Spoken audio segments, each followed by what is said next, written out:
So I got to do some quick corner cleanup in the pond room because the robot vacuum doesn't get into the corners. So stuff like this, vacuum up.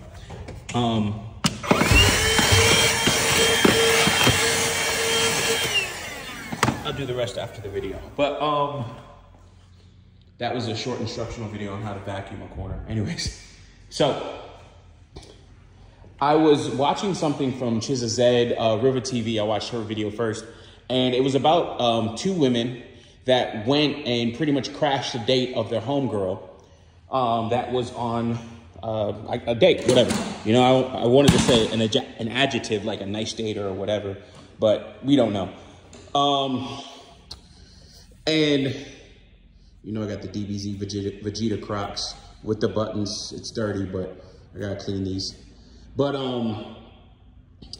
it's sad because the old adage of misery loves company. Single women keep women single. Like literally the whole talk of men being incels or lame or corny, you know, a lot of that stuff in our space, we've been saying that, hey, listen, women do the same thing too, because we're all human beings. Logically speaking, we're all human beings. But one is seen as the lamer, goofier sex because one has to do most of the approaching. One gets rejected more, so on and so forth. But when women are in that same position, it's seen as girls having fun. It's girls being a girl's girl, looking out for their homegirl and all this other shit. When in actuality, it's somebody conducting in antisocial behavior, anti-relationship behavior. You're really trying to stunt the growth of your own friend. You know, like for instance, if a man would do something like that and intervene in that way in a non-helpful manner, you know, he would be chastised or looked at as not doing the right thing by his friend. So what these women did, they were a little bit drunk. It was in a restaurant or a place that has like 3 stories. They went up to the 3rd story, I think it was, and then they got to the bar and they decided to spy on the girlfriend, their homegirl. They didn't know the homegirl didn't know who was on the date with the man, didn't know she was there, or the 2 women over there. And then these 2 women decided to send her a drink with her date at the table. Just absolutely disrespectful, because of course women can't really think from the standpoint of being a man. Yo, that's disrespectful. Like, you don't, even in the strip club, even in the strip club, you wouldn't do stuff like that. Like, even, okay, for instance, if I'm at a strip club, if a woman is dancing on another dude or dancing another dude, as they call it, I'm not going to go up and say, hey, when you done, no, that's his time. No distractions. If she wants to be a distraction and go ahead and do all types of other stuff, yo, that's on her. Her body, her choice. I don't know what to say, right? But, you know, that's on her, right? That's not really on him, or it's not really on the dude. So when I hear that and I see all this stuff, you know, like there's no etiquette in this, because again, women wouldn't think anything big of it, or these women do think, like, one of the women out of the 2, if not both, has to understand what we're about to do could be detrimental to our friend's situation. Not in a way that she would get hurt, but in a way that she would actually, it would change the mood of the situation. They know what they're doing. They know that it's catty and all this other stuff. Also, with that being said, no doubt that this woman has talked about this man and not taken it serious. Let's not forget that. Let's not like gloss over that, not even think about that. We have to understand that this woman probably didn't even take this dude serious.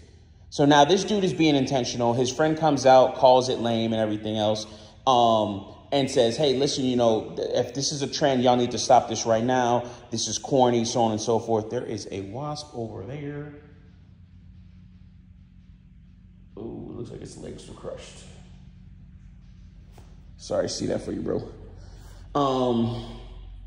You know, and all right, so that's the explanation of what's going on. That's the BS. When I look at this, I automatically think about women saying the dating pool is filled with piss and poop. It's just got shit in it. It's sewage. It's blah, blah, blah. When these are the women, then these same women will proceed to piss, poop, and shit in said dating pool. Like, think about that.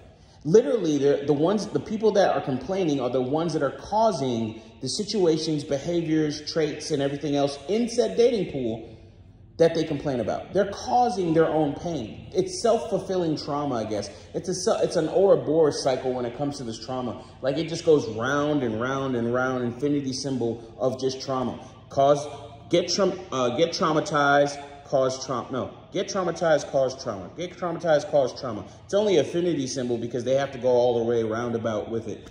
And Ed and I were talking about, solipsism and women and how they create their own worldview or closed off world where it is like a buffer zone for them, right? And it's a way of coping and dealing with quote unquote reality, because they have to have rose-colored glasses or tinted shades of some sort so that they can actually cope and deal with what reality is. Men usually have to deal with it, and there might be one or two things where men do things to escape said reality in their mind, but really and truly, we're conditioned not to have those escapes for a long period of time.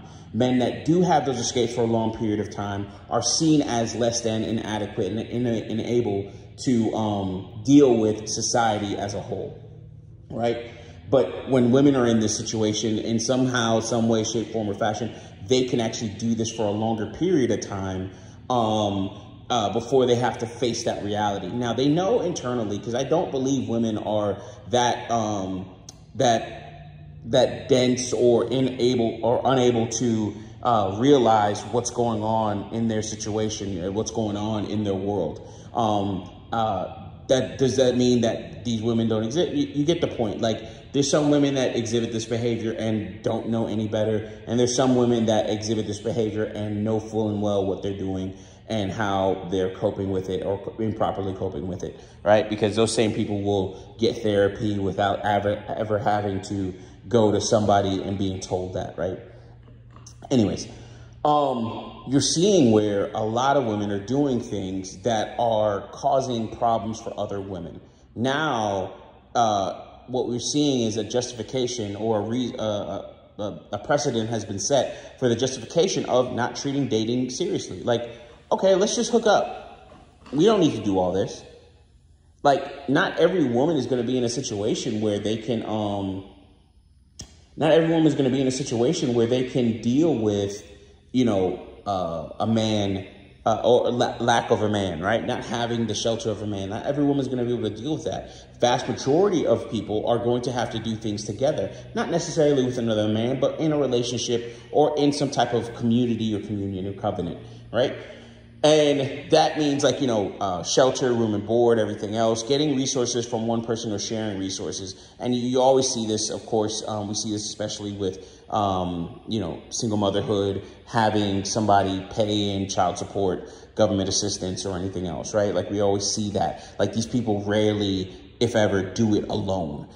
There's so many people on the system, and then there's also people that are not on the system because they can't be. So they have to do things like they have to work as two different people, right?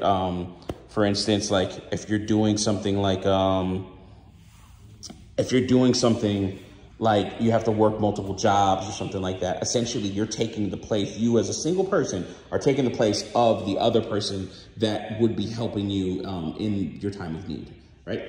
So when I see this, man, I see that, of course, these women aren't thinking ahead. It's not a big deal. No doubt, again, the girl probably talked to her homegirls and said, oh, man, I don't really take him seriously. I don't see this as being anything, so on and so forth, right? Like, let's call it what it most likely is. She didn't take this guy seriously, but even with you not taking this guy seriously, why would you disrespect him, right?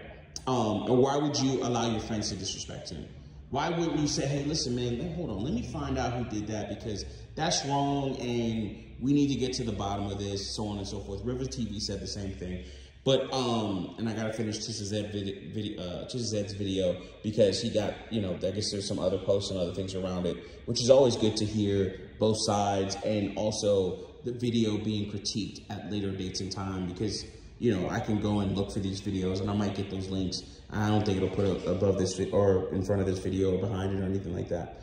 But it's out there. I'll link Riva and Chizazed's video. I'll do that at least.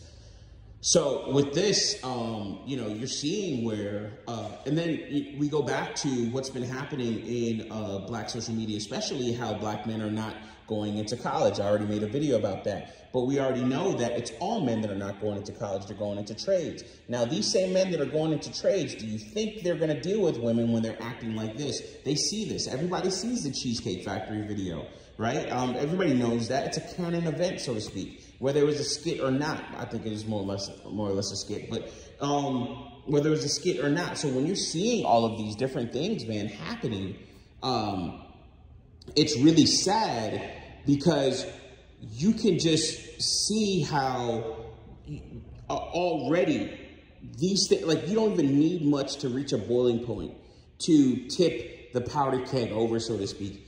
You don't really need that. Like, it's already there. So all you're doing is reinforcing people's thought patterns and beliefs, reaffirming beliefs. You know, you're reaffirming the MGTOW red pill people. They were already going to be that way, yes. But then you're also pushing other people right over the edge. They're at the precipice of the cliff. You know, they're right there. They're at the cusp, you know, of doing this, and then they fall. That's it. It doesn't need much. It's just like, not even put your hand out. It's just like I could just say this is the glass, and that's the person, this is me. I could just like that. Fucking butterfly effect that motherfucker over the cliff or past the point. Because it doesn't take much anymore. Because there's so much already out there. Anyways, that being said, I gotta finish cleaning up this the corners in here, go and eat and continue work for the day. Talk to y'all later. Appreciate you as always. Peace. Love you.